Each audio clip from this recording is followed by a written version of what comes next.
High dear student, আমরা আলোচনা করছিলাম ভারতের কৃষি নিয়ে।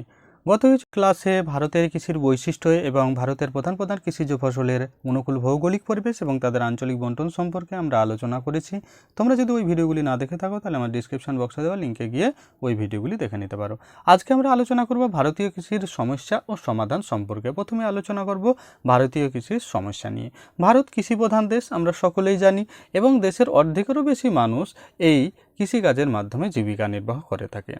পৃথিবীর উন্নত দেশগুলিতে কৃষিক্ষেত্রে অনেক পরিবর্তন বা আমূল পরিবর্তন ঘটেছে, যার ফলে সেখানে উৎপাদনও অনেক গুণ বেড়ে গেছে, কিন্তু ভারতের কৃষি ব্যবস্থায় উৎপাদনের পরিমাণ সেরকমভাবে বৃদ্ধি পায়নি। কারণ এর পেছনে রয়েছে অনেক ছোট বড় সমস্যা। সেই ছোট বড় সমস্যাগুলো নিয়েই আজকে আমরা আলোচনা করব। দেখো, প্রথমেই রয়েছে অত্যাধিক প্রকৃতি নির্ভরতা। ভারতের কৃষি জমির পরিমাণ যে 141 মিলিয়ন হেক্টর, তার মধ্যে 85 মিলিয়ন হেক্টর অর্থাৎ 60% এই বৃষ্টিপাতের উপর অর্থাৎ মৌসুমি বৃষ্টিপাতের উপর প্রত্যক্ষভাবে নির্ভরশীল। এই বৃষ্টিপাতের অনিশ্চয়তার জন্য ফসলের উৎপাদন হ্রাস পায়, কখনো খরা তো কখনো বন্যা, এর ফলে উৎপাদনে ব্যাঘাত ঘটে। জলসেচের আওতায় থাকা এই 57 হেক্টর পরোক্ষভাবে আমরা দেখতে পাবো যে মৌসুমি বৃষ্টিপাতের উপর নির্ভরশীল। প্রকৃতি, বিশেষত মৌসুমি বৃষ্টিপাতের উপর নির্ভরশীলতা ভারতীয় কৃষির প্রধান একটি সমস্যা। দেখো, তারপরে রয়েছে প্রাচীন উৎপাদন পদ্ধতি। ভারতের কৃষি ব্যবস্থায় এখনও সর্বত্র আধুনিক ব্যবস্থার প্রচলন হয়নি। যদি দেখো তাহলে এখনও ভালোভাবে যদি লক্ষ্য করো তাহলে দেখতে পাবে যে ব্যাপকভাবে পশু, তারপরে নাঙলের সাহায্যে চাষ করা হয়, তারপরে জল দেওয়া বা সেচ দেওয়া, ফসল কাটা প্রভৃতি কাজে প্রাচীন পদ্ধতি ব্যবহৃত হয়ে থাকে। এর ফলে উৎপাদনের পরিমাণ হ্রাস পায় বা উৎপাদনের পরিমাণ কমে যায়। নেক্সট দেখো, ছোট ও বিচ্ছিন্ন কৃষিজোট।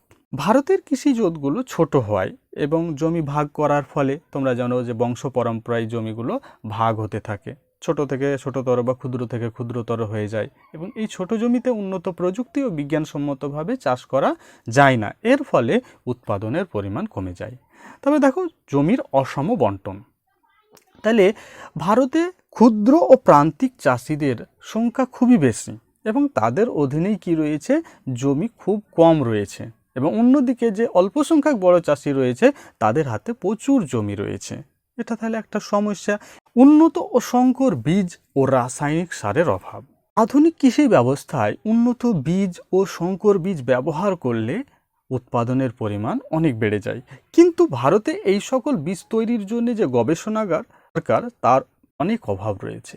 তাছাড়া এই সকল বীজের দাম এতটাই বেশি হয় যে সাধারণ বা প্রান্তিক বা ভাগ চাষিদের পক্ষে তা জোগাড় করা সম্ভব হয় না।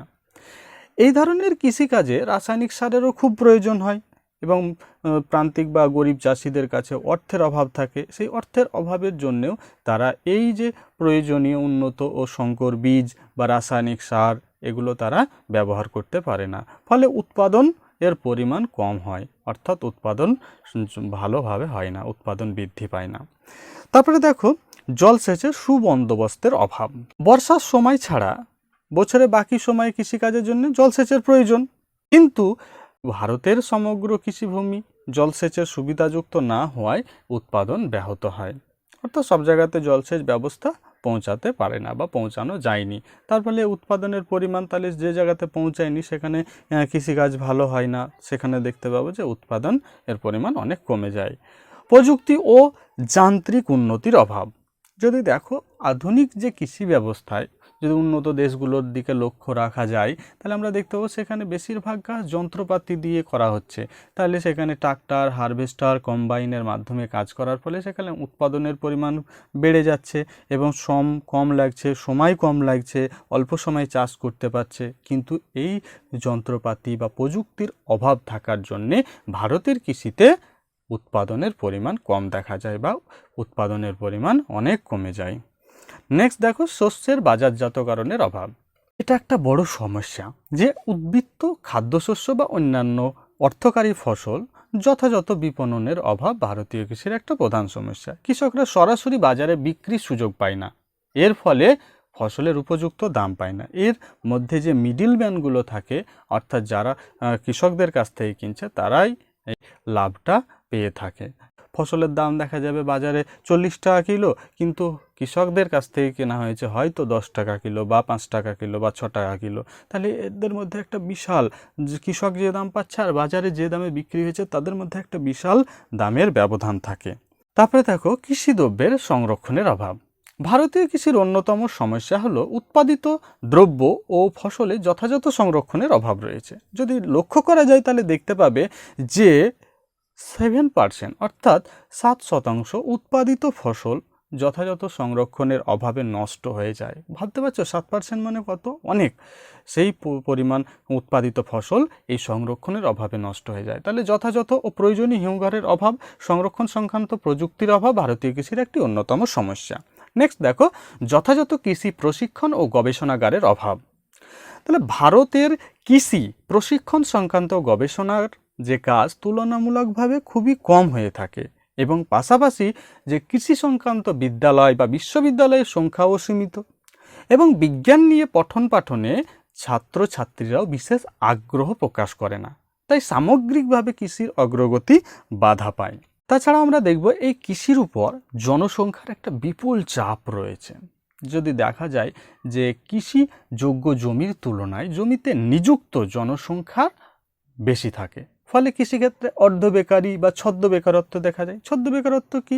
অর্থাৎ কোনো একটা জমি, যে জমিতে 4 জন শ্রমিকের দরকার, সেখানে দেখা যাচ্ছে ঘরের ফ্যামিলি রয়েছে 6 জন, তাহলে 6 জনই সেই জমিতে চাষ করছে, তাহলে এখানে 2 জনের দরকার ছিল না, তাহলে সেই 2 জন হচ্ছে ছদ্ম বেকারত্ব, ছদ্ম বেকার এখানে। ঠিক আছে, বুঝতে পারা যাবে না, কিন্তু এটা তারা বেকার হিসাবেই থেকে যাচ্ছে। ওরা বাইরে যদি কাজ করতো সেখান থেকে কিছু অর্থ পাওয়া যেত। অন্যান্য যে সমস্যাগুলো রয়েছে, যেমন জীবিকা সত্তা ভিত্তিক কৃষি। ভারতের কৃষিতে আমরা দেখতে পাবো যে যে চাষগুলো, ফসলগুলো উৎপাদন করা হচ্ছে সেগুলো নিজেদের ভরণ পোষণের জন্যই উৎপাদন করা হয়ে থাকে বেশিরভাগ ক্ষেত্রে। তাহলে এটা হলো জীবিকা সত্তা ভিত্তিক কৃষি একটা সমস্যা আমাদের। মাথাপিছু উৎপাদনেরও পরিমাণ কম হয়ে থাকে, যেখানে আমরা উন্নত দেশগুলোতে দেখব যে মাথাপিছু উৎপাদন অনেক বেশি, হেক্টর প্রতি উৎপাদন বেশি, সেখানে মাথাপিছু উৎপাদন আমাদের ভারতে মাথাপিছু উৎপাদনের পরিমাণ অনেক কম। ক্ষুদ্র ও ভাগ চাষির প্রাধান্য বেশি। তারপরে দেখো খাদ্যশস্যের প্রাধান্য, যে বাণিজ্যিক অর্থকারী ফসলগুলো রয়েছে সেগুলির প্রতি তাদের আগ্রহ কম, অর্থাৎ নিজেদের বেঁচে থাকার জন্য যে প্রধান প্রধান খাদ্য ফসলের প্রয়োজন সেই খাদ্য ফসলগুলি তারা উৎপাদন করে থাকে। তাছাড়াও ফসল উৎপাদন ছাড়া যে পশুপালন, মৎস্য চাষ, অরণ্য সৃজন, পক্ষী পালনের উদ্যোগ ভারতে খুবই কম হয়ে থাকে। তাছাড়াও স্বল্প উদ্বৃত্তি জীবিকা নির্বাহ, অর্থাৎ তাদের প্রয়োজন মেটানোর পরে দেখা যায় যে উদ্বৃত্ত থাকে, সেই উদ্বৃত্তর পরিমাণ খুবই কম ভারতীয় কৃষির। এগুলি হলো প্রধান প্রধান সমস্যা। ভারতের কৃষিতে যে সমস্যাগুলি দেখা যায় সেই সমস্যাগুলি সমাধানের জন্য কিছু বিশেষ উদ্যোগ গ্রহণ করা হয়েছে, এবং সেই উদ্যোগগুলি সম্পর্কেই আমরা আলোচনা করব। দেখো প্রথমেই রয়েছে প্রকৃতি নির্ভরতা কমানো, অর্থাৎ ভারতের যে কৃষিকাজ সেটি মৌসুমি বৃষ্টিপাতের উপর নির্ভরশীল। সেই মৌসুমি বৃষ্টিপাতের উপর পুরোপুরি নির্ভরশীল না হয়ে ভূপৃষ্ঠে জলের সঞ্চয় বাড়াতে হবে এবং ভৌমজলের নির্ভরতা কমাতে হবে। কৃষিতে আধুনিক পদ্ধতি প্রয়োগের মাধ্যমে জল প্রয়োজন মতো যদি জল দেওয়া যায় বা সরবরাহ করা যায় তাহলে হেক্টর প্রতি উৎপাদন বাড়বে। নেক্সট হচ্ছে বাণিজ্যিক ফসলের উৎপাদন বৃদ্ধি। মৃত্তিকার মান অনুযায়ী বাণিজ্যিক ফসল নির্বাচন করে চাষ করতে হবে। এইভাবে যদি চাষ করা হয় তাহলে উৎপাদনের পরিমাণ অনেক বেড়ে যাবে। এতে চাষিদের অর্থাৎ কৃষকদের অর্থনৈতিক অবস্থার উন্নয়ন ঘটবে। পরে রয়েছে উৎপাদনশীলতা বৃদ্ধি। বেশিরভাগ জমিকে জলসেচের আওতায় আনতে হবে, অর্থাৎ যে জমিগুলো জলসেচের আওতাভুক্ত ছিল না, জলসেচ পৌঁছাতো না, সেগুলোতেও জলসেচের পৌঁছাতে হবে, অর্থাৎ আওতায় আনতে হবে জলসেচের। সংকর প্রজাতির বীজ, জৈব ও রাসায়নিক সার ব্যবহারের মাধ্যমে সামঞ্জস্য ঘটিয়ে উৎপাদনশীলতা বাড়াতে হবে। নেক্সট হচ্ছে সরকারি উদ্যোগ। বিভিন্ন সমস্যা সমাধানের জন্য সরকারি উদ্যোগ বিশেষ প্রয়োজন, যেমন বাজারজাতকরণ, তারপরে সংরক্ষণ ব্যবস্থা, চাষিদের কাছ থেকে সরাসরি ফসল কেনা প্রভৃতি সর্বত্র চালু করতে হবে। তবে কি চাষিরা ন্যায্য দাম পাবে এবং বাজারে মুদ্রাস্ফীতি ঘটবে না। ফসল সংরক্ষণের ক্ষেত্রে কয়েকটি সরকারি সংগঠন রয়েছে, যেমন হচ্ছে food corporation of India, central warehouse প্রভৃতি। যে আমাদের কৃষি জমিগুলো ছোট ছোট রয়েছে সেই ক্ষুদ্র কৃষি জোটের সমাধান। তাহলে কি করতে হবে, পাশাপাশি যে ক্ষুদ্র কৃষি জোটগুলো রয়েছে সবাই মিলে একটি বড় কৃষি ফার্ম তৈরি করতে হবে এবং সেখানে সবাই মিলে চাষ করতে হবে। তাহলে কি হবে, সেখানে আধুনিক পদ্ধতিতে বড় বড় যন্ত্রপাতি বা যে আধুনিক যন্ত্রপাতি রয়েছে সেগুলি পরিচালনা করা যাবে এবং সেগুলি দিয়ে চাষ করা যাবে। এর ফলে উৎপাদন অনেক বেড়ে যাবে। তাহলে এতে চাষিদের উন্নতি হবে বা চাষিদের অর্থনৈতিক অবস্থার উন্নতি ঘটবে। উন্নত সার ও বীজ সংক্রান্ত গবেষণায় উৎসাহ দান। দেখো, উন্নত বীজ, সংকর বীজ তৈরি, রাসায়নিক সার উৎপাদন ইত্যাদি ক্ষেত্রে প্রয়োজনীয় গবেষণার পরিকাঠামো তৈরি করা প্রয়োজন। এক্ষেত্রে সরকারি সহায়তা দরকার রয়েছে। কৃষকদের আর্থিক সহায়তা প্রদান, গরিব ক্ষতিগ্রস্ত চাষিদের অল্প সুদে ঋণ প্রদান, সার বীজ যন্ত্রপাতি কেনার জন্য আর্থিক সহায়তা প্রদানের উদ্দেশ্যে গ্রামীণ বিকাশ ব্যাংক, সমবায় ব্যাংক ইত্যাদি প্রতিষ্ঠান স্থাপন।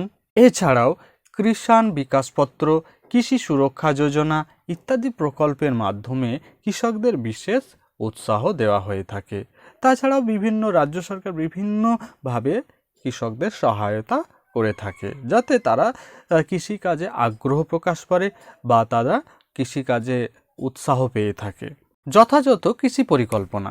দেখো, ভারতের কৃষি উন্নতির জন্য কেন্দ্রীয় সরকারের পঞ্চবার্ষিকী পরিকল্পনার উপর যথেষ্ট গুরুত্ব আরোপ করতে হবে। সাম্প্রতিক পঞ্চবার্ষিকী পরিকল্পনায় কৃষির চিন্তাভাবনা ও কার্যকারিতার প্রসার ঘটানো হয়েছে যাতে এই কৃষিকাজে বা কৃষিতে ফসল উৎপাদনের পরিমাণ অনেক বাড়ে বা যেসব জায়গাতে জলসেচের প্রসার ঘটেনি এখনও সেই সব জায়গাতে যাতে জলসেচ পৌঁছাতে পারে এবং কৃষকরা যাতে বিভিন্ন ধরনের ফ্যাসিলিটি পায় সেই সব ব্যাপারে পঞ্চবার্ষিকী পরিকল্পনায় বিভিন্ন ধরনের উদ্যোগ গ্রহণ করে থাকে। নেক্সট হচ্ছে কৃষি বিশ্ববিদ্যালয় ও গবেষণা সংক্রান্ত প্রতিষ্ঠানের সংখ্যা বৃদ্ধি। বর্তমানে ভারতে প্রায় 28টি রাজ্য কৃষি বিশ্ববিদ্যালয়, 6টি স্বশাসিত কৃষি বিশ্ববিদ্যালয় এবং মাত্র 1টি কেন্দ্রীয় কৃষি বিশ্ববিদ্যালয় আছে। এগুলি কয়েকটি অঞ্চলেই সীমাবদ্ধ।